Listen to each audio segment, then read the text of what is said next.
Hello, my name is Renee Lee and Lim. And I'm Rajiv Verma. But really, I'm Jeeves. And I'm Nay. And we are two first-gen Asian Australian Creatives. Trying to be creative. and Australian. And Asian.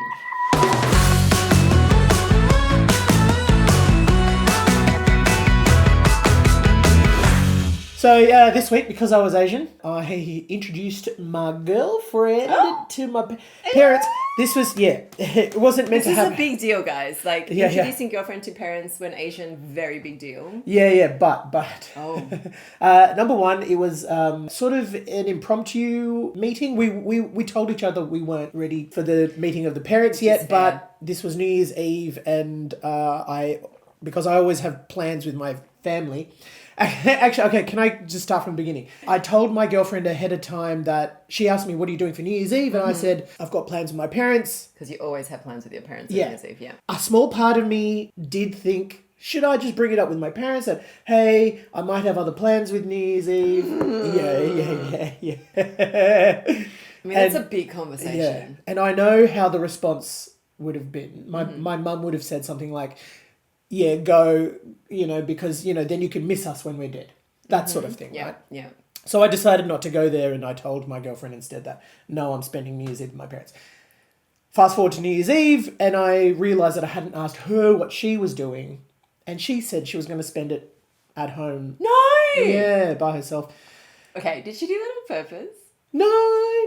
It was honest. She said all of our other friends had family commitments as well, and I said, and I was like, I can't. Who does New Year with? I'm sorry, no offense. Who does New Year with family? I mean, that's another separate podcast. Anyway, okay, yes, keep going. Yeah, so I said that I couldn't let her do that. I couldn't let her spend New Year's Eve by herself. So I said, look, I'm just going to put this on the table. Come and spend New Year's with my family. It's not going to be very exciting, but afterwards I will be grilled. Yeah. So. Okay, so you rock up with your girlfriend who they don't even know about. But even on the way there, I told her the rules, because there were rules. Okay. Of course there are rules. I said, I'm going to introduce you as my friend. My girl, who's a friend? Oh, they can see she's a girl. Okay, so this is my friend. This is my friend. And she was okay with that because, she sort of knows. I said, because they know, everyone knows, but to say the word girlfriend, you may as well rock up to your parents and be like, here's the woman I'm having premarital sex with, mum and dad. And it's a bit of like in your face to say girlfriend, I think. I feel anyway. You're right. And she was obviously cool with that because she was like, I didn't even really want to meet your parents yet. Yeah. Like, let's just stick with this. Yeah. So you went in, you're like, this is my friend. Yeah. and it was lovely. Like they really liked it too. Is this like my friend who like does like this kind of stuff? Oh, I said we've got to just keep an eye on that, and we were very careful. You're very friendly. Yeah. Pats. Oh yeah, this was a very like, hello colleague. Oh, nice to see you, Jeeves. There's my mother and father. Hello, nice to meet you, mother and father of Jeeves, who I barely know, except in a friendly way, but not too friendly. Yeah. I think because it happened so impromptu, it went well. We freaked out for about an hour. You guys, not your parents. Your parents are like sitting there just watching it going, an hour beforehand when I mentioned it to her. Okay. And then we very quickly got used to the idea. I'm about to meet your parents. And we're just friends. Yeah. Can I I'll tell you this one story that happened at dinner. Yeah. New Year's Eve. So we're all at the dinner table, and my mum and my sister both worry about me. They're like, he's nearly 40. Like, when's this guy going to settle down? Yep. We're at the dinner table. My mum says in Hindi to the table, if you could just land this one, that would be great. And my dad perks up. My dad's the kind of guy who just listens to the whole conversation. He doesn't say a word. He chooses now to perk up and say, also in Hindi, I think she's already been landed. So they like her. Right. They like her. And they know. Yeah. So they're looking at you going, oh, your friend. Oh, that's really cute. Yeah. You're so busy being so anxious about it. Yeah. That is so funny. I love the fact they're just like, oh, yeah, we like this one. You can land her. Yeah. Because this is the underlying question, isn't it? Which is like, What does like love even mean in Asian culture? Like when you like, oh, this is my friend, Yeah. you know, and they're like, oh yes, well this one you can love forever, and you're like, but based on what? What is love in Asian? Oh man, It's not what it is in the movies, and I mean even like Crazy Rich Asians, there's still like romantic love. Yeah, I feel like what I grew up with is that Bollywood sort of love. But even Bollywood love is boy meets girl, but then also boy's family has to be okay with girl's family. The only tension that happened in those old Bollywood films is that boy's family isn't okay with girl's family, and so family is like a huge component to love. My experience of what is love, like the word love, is like, so like superficial. You know, love, because it's meant to be really like what's the word? Like it's flimsy. It's not real. Oh, you know, it's like all of this Western romanticism, flowers, you know, climbing balconies, all that. It's like that's all just like kind of it's short lived and it's not sustainable. Yeah. And it doesn't involve money. Yeah. It's not secure. I think that's what like love is in that sense. I was raised with this idea that romantic love happens after marriage. No. Well, I guess because you don't know who you're marrying until you marry them, right? Yeah. From a child, Mum and Dad always told me that I would get through my studies, and then after my studies, they would find a wife for me. As a kid, I always found this really cute. I'm like, I'm gonna have a wife one day. And then, you know, I'd get married and then we'd fall in love. But they'd say it like it was so normal that I sort of just believed it the whole time. And then, but that's the thing, right? See, I guess this is where the concept of what is love. So if love is like this biochemical attraction where, you know, you just can't not be with somebody and it's sort of this overwhelming sense of like, I need you and you need me and that we complete each other, then I don't think you can, like, your parents can't choose somebody to walk in the door and be like, yes, you're now in love. Yeah. However, if love, this is my theory now. Yeah. If love, Asian love is I care for you, I will prioritize you. Things that are mine are also, to some degree, yours. And I will do things for you that show you that I think you're important. If that is what love is, which I think is for me. Oh, I think you can do that. You can do that with any two people. Yeah. As long as one person isn't a psychotic or like sociopath or something. But yeah, any two people can do that. That is love, right? You love through your actions. I don't see movies about people going, oh, I do things to care for you sometimes, and sometimes I show you you're important. Like, that's not any movie. I don't know what rom-coms you're watching, but they do not sit there going, oh yes, most of my life is just about me, but every once in a while I bring you coffee. But like that in an Asian culture, it's like, oh yes, you know, we sit there quietly. I mean, a number of times you see your parents just sitting there, kind of staring at walls. I don't know, maybe your parents don't do this, just sitting there by themselves, and every once in a while they'll just like, that's love. That is love. That's what we get sold. Yeah. I'm not looking for someone to sit there and pat me on the shoulder every like 3 hours. I don't know, I like that. But it's true, because if that is the logic, Yeah. then arranged marriages or like learning to love someone is totally possible as long as they are decent humans and you're a decent human. This is really messing with my original concept, which was that Asian love is boring and not real. It just sounds like Asian love is Practical. Yeah. Which is true though. Like maybe you are missing the sort of like cuter sort of the superficial stuff is nice, too. Yeah. But you know, I just realised when you were saying before, right? You get arranged, you get married, and then you fall in love. And you said being romantic is a nice part of it. Yeah. In theory, being romantic all comes from your side. Like, you know what I mean? Like, I can be a romantic. My partner cannot be a romantic, but I can still be a romantic. So, in fact, getting to be a romantic is irrelevant to whether you're in love with them or not. You can still be romantic. Does that make sense? Which is, yes. We're really messing with things right now. Both of us at present are really confused by the fact we're actually agreeing with the Asian version of love. I've always seen white people laugh. Oh, you're so judgy. As superficial. Because the divorce rate is always way higher. But I've got a theory about that too, actually. Okay. So what is the divorce rate in Western culture is about 50%. Is it? Yeah. Okay. And in Indian culture, way less. But my theory on that is, in Western culture, people fall in love and they have the honeymoon period and they date for a couple of years and then they decide to commit to each other and then they get married and then they do the family thing. They live together for a while and they decide, the people change a lot and then decide, I resent you, maybe I'm out of love, and then they divorce, right? Right. In Indian culture, they get married first. Then, from the start of their marriage, then they So the do entire relationship is based on the being married version of things. Because you're starting marriage from from zero relationship, then you've got to kind of like be friends with each other. Then you're like, look at this person. So what if there's no physical attraction though? Can you still be in love? Yeah. Yeah, romantic love. Yeah, I'm proof. Any woman that has ever been in a relationship with me is proof that you don't need physical attraction. Okay, this is not the session on self-esteem. You're a gorgeous man. What are you talking about? Don't be silly. So, okay. So you have this honeymoon period after you get married being like, this is person in my life I've got feelings for. But you have to live together 24/7. Yeah. That is not a honeymoon period. No, but it happens because then the feelings kick in. And that takes time. And then you have like kids and... I just feel like because that timeline is pushed so far into being married, by the time you hate and resent each other, you're too old and you can't be bothered getting divorced. See, I would argue, I get some of that. And the more I think about it, I get some of the benefits of approaching it a different way than romantic kind of like rom-com love. Yeah.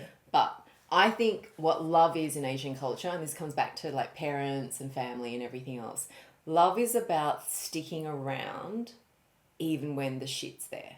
Oh, yeah. That's a sign of love. And in fact, if anything, I think, at least in Chinese culture, it's all about the martyrdom. It's all about the sacrifice. Like, I love you because no matter how bad it is, I'm still here, making you important, caring for you sometimes, and it's actually that... And it's almost, that's the romance of being an Asian love person, is like the romance is how much I'm sacrificing. Like the best versions, if you think about it, are the martial arts movies where I will die for you. Like that's how much I love you. I will sacrifice and get stabbed with like, flying needles and like fight someone in the air and then collapse on the ground and like end with like some beautiful Chinese word I don't really know because I don't speak Chinese. But that is real love. None of this flowers and like birthday party surprises shit. It is like commit. So Valentine's Day in Chinese culture, is that like a Hallmark card that says, here are the things I've sacrificed for you? We don't spend money on cards. Yeah. I'm saving my money so that I can pay for you to have your operation when you are old and sick. That's love.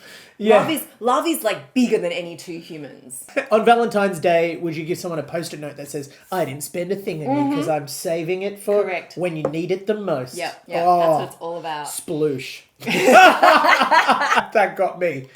I do agree with the idea of, the idea of being on someone's team. Yeah, we're really good at that, being on someone's team, no matter what they say or do. What, you think I'm an idiot? I love you. Yeah. That's okay.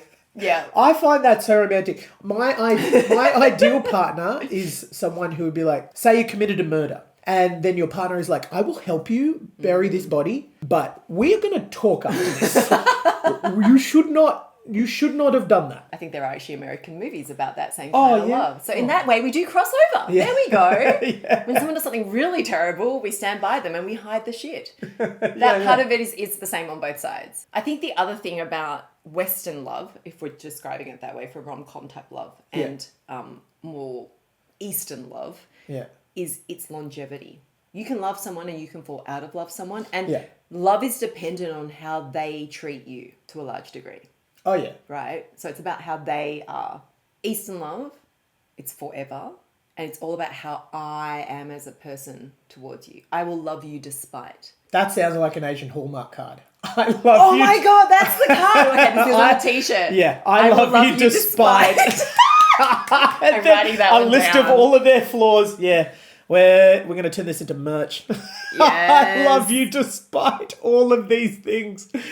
Oh, wow. What a way to feel seen in a relationship. I mean, if someone handed me that card, I'd be like, okay, here's a list of things that I need to work on. Yeah. Thanks for making it black and white. I won't lie. Like, so obviously I have bad decisions in love, but mine come from being this is my excuse. Mine come from being very capable of helping people. Like, it's something I was born to do, or I learned how to do very, very young. Yeah. So I'm very good at caring for others, and it doesn't take a lot out of me to do it, right? So when I love someone, I don't love romantically very easily. I must admit. Unlike you, where you're like, oh yeah, you just sit there and then you just start having feelings for each other. That never happens to me. Mine's always like first moment attraction. And then I'm like, oh my God, I can't help myself. Fall in love. And then once I'm in. Yeah. Like you cannot do anything bad to me. Yeah. I'm like, yeah, but they only did it because of this reason. And so, this is how I helped them and now we're fine until tomorrow. I've had to hear about a lot of these. You have a lot of these. I always remember being like, there's that point where I'm like, I am now hurting you because me being in a relationship with you is making you feel bad. Yeah. And that's when I'll leave. And I'll leave because I still love them. Yeah. But the irony is you are leaving a relationship because you love them. Yes. Yeah. And that's how my brain works. And you care for them. And so I'm still in love. Yeah. This is the best thing for our relationship. This is the sad part of the podcast. I think I'm definitely fallen into the Western kind of love. I love love. I love love. Yes, you do. No. My girlfriend she texted me yesterday because I did a wedding over the weekend and she came and saw it for the first time. So he does weddings, right? I do weddings. It's a sign of and he enjoys them, so it's a sign of love. Yeah, but I won't admit to it. Yeah, you do. Yeah. I've seen your face. So she goes, you love so much. I'm like, no, shut up. I do. I kind of do. I'm a romantic. Yeah. Yeah. I love that Western love. I love the flowers and chocolate sort of thing. But that's only just to top up the sort of, I would sacrifice this and this and this for you. I'm on your team. I would do, yeah. You've still got to back it up with all that sort of stuff. The thickness and thin stuff. Mm-hmm. I feel like Western people just say it. I don't know how much they really mean it. Yeah. Do you know what? They were annoying as shit. Because Western people or the people we're in relationships with go sometimes like, just stop giving and giving and giving. It's unsustainable, number one. But B, it makes me feel bad. Yeah. Have you ever had that? Where it's like, I feel bad because you just have no boundaries. And flip that to parental love. Oh, yeah. It's kind of the same thing. Like when we're doing it to our girlfriends or boyfriends, we're like, oh my God, look how great I am as a human because I just keep giving. And I've realized that, when your parents just keep giving in their version of giving, it's annoying as shit. Oh, yeah, it's smothering. That's what we call smothering. Yeah, so we are smothering. You can't have smothering without the word mothering. Oh. Smothering love. Okay, got it. Smothering love. Our white friends. To be fair, this also happens to a lot of non-white friends, but anyway. Oh, yeah. Because we're basically white, right? We are bananas. What am I? Coconut? You're a coconut, I'm a banana. You have these friends who are like, I wish I had that sort of, because they're not that close to their parents. I'm not close to my parents. Yeah. My parents are still true. But not close. It's just all of the expectations and demands. That's hard. With none of the actual joy. I know, yeah. Because I'm the crown prince of my family. Yeah, whatever. Yeah. Sorry, this podcast is over now. Rub it in. Oh, I'm loved just because it's hard because I have all the expectations, all of the love, and my parents want me to move back in with them because they love me so much, and I don't want that. That just seems painful to me. I mean, I think what I would say also though, love can be more than just romantic love, which is why coming back to your story. Yeah. It's funny that when you're like, this is my friend, I kind of feel like, actually, yeah, because you love your friends too, right? And the fact that you're like kind of acknowledging that someone's your friend, it kind of... Yeah. It kind of takes it full circle, which is what you were saying before. It's like, oh, for Indian marriages, you get married and then you become friends and then eventually you get these feelings and you fall in love. So by calling her your friend to your parents, like I don't know, when I walk in, do you say, this is my friend Renee? I don't think you do. No, this is Renee. Yeah. So the fact you even said she's your friend is this is number 2 step in marriage. Yeah. You've already got past the marriage stage. So you've totally committed. Yeah. So I think that's It is saying a lot. I could have just said, hey, this is Mel, by the way. But you brought it to New Year's Eve, let's be honest. Yeah. It was the only friend that I brought to New Year's Eve. Correct. Only friend, as I said. Friend. Yeah. But, friendship is the most important part of a relationship. Yeah. So I think, maybe you and your family are onto something. So the other reason why Mel was introduced as my friend is because if I'd said... When my sister introduced her partner to my parents, within 3 months they were married. Because mum and dad they booked a venue, I'm pretty sure the next week. We're not ready to do that. No. Yeah. But does that mean that you're not in love? Oh, no. Nah. So in love. Chocolate, flowers, the works. So, the worst advice I've ever got about love was when someone said to me, love should make you feel good. Oh. I have no idea what that means. Love should make you feel good. But does it not? Because I was like, yeah, it does. And they're like, no. When someone's being mean to you or like, it's hard work, that's not something feel good. And I said, no, but it does feel good because I'm Asian. So I have been taught that working hard, sacrificing, proving yourself, helping others, right? And I'm not just helping others, but like really going out of your way to help others is me being a good person. I get a lot of positive feedback from that. So it was the most useless advice in the world because I was like, yeah, no, I feel good. And they were like, you can't feel good. Look at this crazy thing you're in. And I was just like, no, but I do feel good in it because of all the things I'm doing in that relationship that make me feel good as a human. And so that was probably some of the worst advice. I had to realize it wasn't what made me feel good. Yeah. It's what made me feel safe. Oh. Whole separate conversation, which we won't go into today. Yeah. Safety is a big one, which we'll expand into when we're not just talking about Asian. But that was probably the worst advice I've ever got. Have you ever got decent or bad advice? For me, I've always had issues in past relationships about the sort of parental love and the romantic love, sort of clash because it's like, oh, why can't I meet your parents? Why can't we do this? Oh, yes.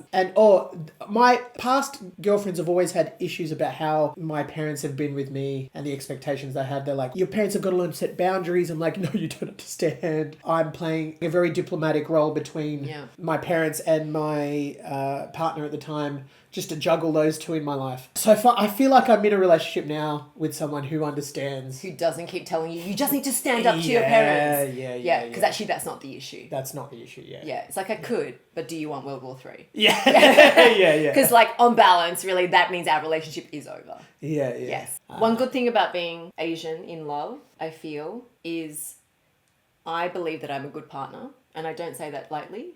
Like, I think, I can really say that I am a committed partner. Like, if I bother to go into a relationship, I will be committed. And I'm, I will make it work as best I can. Yeah. So I reckon being an Asian person makes me a better partner. Oh, yeah? What about for you? Anything in the Asian culture that you think helps you be a good... I think I feel like I've learned patience. Yeah, right. Being Asian makes you very patient. So patient. But also this idea of like I'm good at thick and thin. When my partner is in a bad spot, I'm not here to fix problems. You're just the warm blanket. Yeah, You're warm like blanket. The Jeeves blanket. I will fix if there's a problem to be fixed that needs to be fixed, I will fix that problem.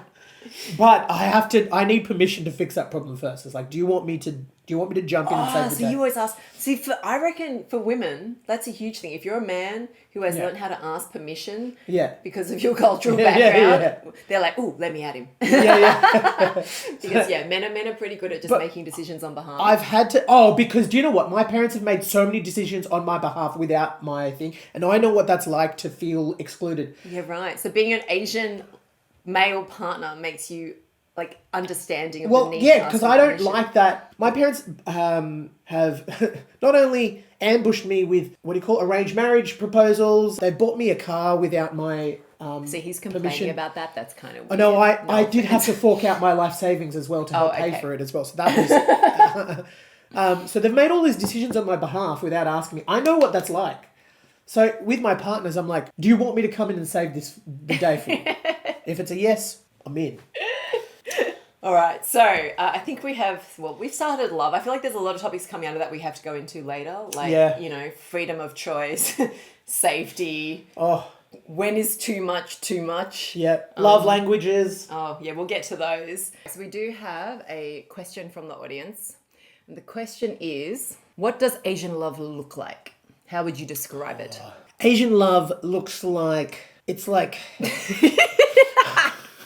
I don't know. My hands want to do this immediately. It's kind of like Phantom of the Opera. Oh my God, it is. Yeah. You know how white people have this very romantic idea of love, like if you love something, let it go, and it's a sort of like, Oh, yeah, right. oh yeah, how beautiful is that? If you love it, let it go. But I feel like in the love that I was raised in, particularly, we have this saying. It's like if you love it, kill it. Just take it. We do not say that. Smother it. We don't say that. Yeah. Say hold on, and we just squeeze a little bit too tight. Yeah, and never let it go. That's terrible. Yeah. It's beautiful though. I think Asian love to me is like a lily on a lily pond. Oh. You know those really big flat Asian kind of flower things that float on the water? Yeah. And they have the big like Lotus. Lotus, that's Yeah. not a lily. It's a lotus. Yeah. Right? Because it's like just sits there and it just floats. Doesn't go anywhere. I don't think it dies very easily as far from what I've seen. And then it was just this beautiful flower comes out. But it's not like a showy flower and it's not like close to you, so you have to look at it from really far away. Yeah. But it's still beautiful. Do you know what my name means? Rajiv? No, I do not. Blue Lotus. Oh! Blue Lotus. Well, there we go. Blue love right here, everybody. Yeah. And on that note, we probably should wrap up. Oh, okay. I'm going to go catch up with some friends. I'm going to catch up with my friend.